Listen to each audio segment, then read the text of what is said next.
Channel 2. This is Houston Newsmakers with Cambrell Marshall.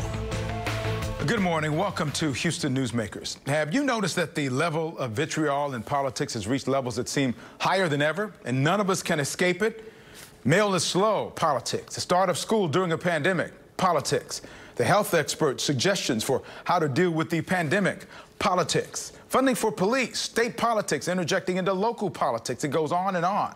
With so many people entrenched in deep political silos, what will it take to reach the compromises necessary for our communities, our state, and our country to move forward? Well, I got to tell you, I often have these kinds of conversations with people who have strong opinions from both sides of the political spectrum, but not on TV. But today I will.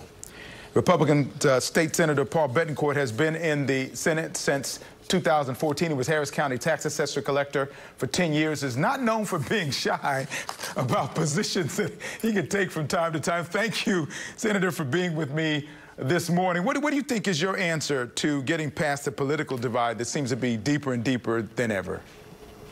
Look, Cambrell, I've been saying that this election cycle is probably the most polarized since 1968. I've been saying that for the better part of a year. You can see that when you have this type of federalization of elections, then, basically what happens is public policy discussion starts winnowing down to almost nothing.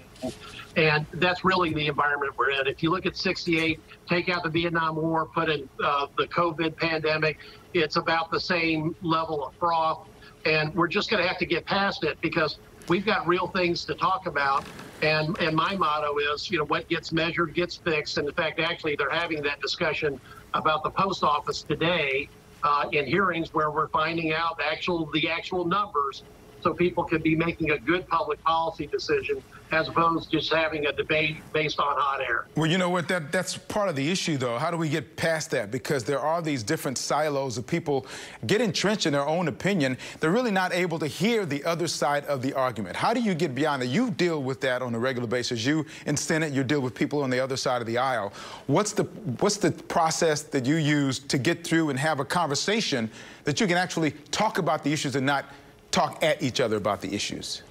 Cambrell, it's a great question. In the Texas Senate, we look for opportunities to agree.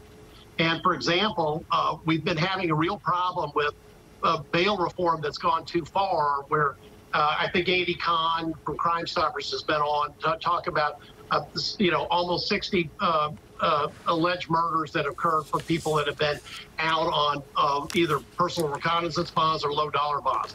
Well, Senator Whitmire and I agree that we need to be looking at that to change the top-down guidelines in the state. When we had a situation where we were thinking about trying to release 4,000 inmates from the jail, which would have been really a crime bomb.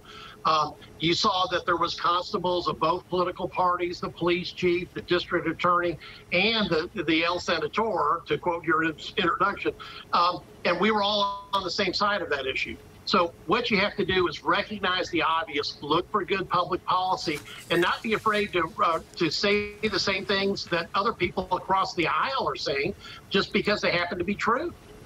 You know what? A lot of times, I think people who look at politics know that there's a lot of, I don't want to say bombast, but there's a lot of stuff that's said. It's elevated, it's hyperbole in many ways. Politicians are not known to have small egos. So the challenge then becomes, how do people say, okay, look, I was wrong on this, let me move and let's get something different? Do you know anybody that's in your level that said, okay, I was wrong on that? Because if they do, they get politically skewered sometimes from the other side. Look, we're in a kind of the world of hyperbole squared. I thought about the same word this morning before we had the interview. But look, if you've got numbers and they're wrong, then you should say, my numbers are wrong, I've changed my mind. And one of the really good examples lately is that we had a long-term debate about what was happening with hospitalizations. And mercifully, the Texas Medical Center hospitalizations are way down off of peak. We're at 120 or roughly an average over the last week, and that's great news for the community. But a lot of people don't want to recognize it. Now, a month ago today, I actually went out with a press release with my colleague, Senator Creighton, and said that we were over the hill over the peak and coming down because the mathematics of the line slope had gone negative. And for the mathematicians out there, they know that means the curve's going down.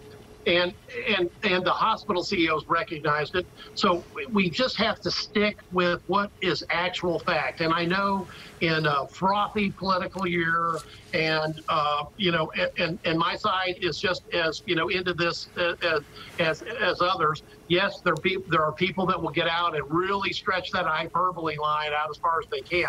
But the bottom line is, at the end of all this, we're going to have to look at real numbers to get real facts, to make real decisions for real Texans. And that's what we've been able to do in the Texas Senate. And I believe we'll do that next year in 2021 as well. Do you think that there's any chance that going forward, that obviously hospitalizations are a problem, people who are dealing with COVID are a problem, getting more people to have access to health care and hospitalizations? I know the state has resisted expanding Medicaid for a number of different reasons, and Texas is one of those states that does that. That's a conversation that continues to be a tough one to have, is it not? With people who have a different opinion. When you look at the numbers, you have to also look at the experiences of Minnesota and Ohio, where governors in those states, both parties, said that Medicare expansion was a mistake. And even when you hear you've got free federal money, what people don't talk about is the fact that it would cost us about $1.6 billion to get into that game that right now, with the budget we've got, we simply don't have. We're already $4 billion short because of the pandemic and the energy crunch. Do you see what sales tax numbers? And that there's not going to be some magic sugar plum fairies that are going to make that up. Because that's money that would have been collected that hasn't been collected, and it's in the rearview mirror. So we're going to have to make some tough decisions, but you do listen and you do talk and put the numbers on the table, and that's how that's how good ideas rise up. Well, I want to continue this conversation. This is no shock to either one of us. The time that we had originally allotted, we don't have enough for. So we're going to continue this on Newsmakers Extra, okay? Will you stick around with me for that?